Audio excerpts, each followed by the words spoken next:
Wonderful goal for Lautaro Martinez.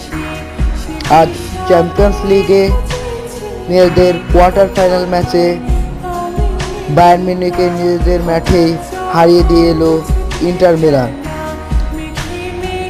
ম্যাচের ৩৮তম মিনিটের মাথায় ইন্টার মিলানের হয়ে লাউতারো মার্টিনেজের গোল ও ম্যাচের ৮৫তম মিনিটের মাথায় বায়ার্ন মিউনিখের মুলারের গোল আর্টেসির গোলে জয় নিশ্চিত করে ইন্টার মিলান। এইভাবেই ১-২ গোলে বায়ার্ন মিউনিখের মাঠে এক লজ্জাজনক হার দিয়ে এলো বায়ার্ন মিউনিখকে। ও ফুটবল রিলেটেড সকল নিত্য নতুন আপডেট পেতে আমার চ্যানেলটিকে সাবস্ক্রাইব করে পাশেই থাকুন। ধন্যবাদ। Wonderful goal for Lautaro Martinez. আজ চ্যাম্পিয়ন্স লিগে মেয়েদের কোয়ার্টার ফাইনাল ম্যাচে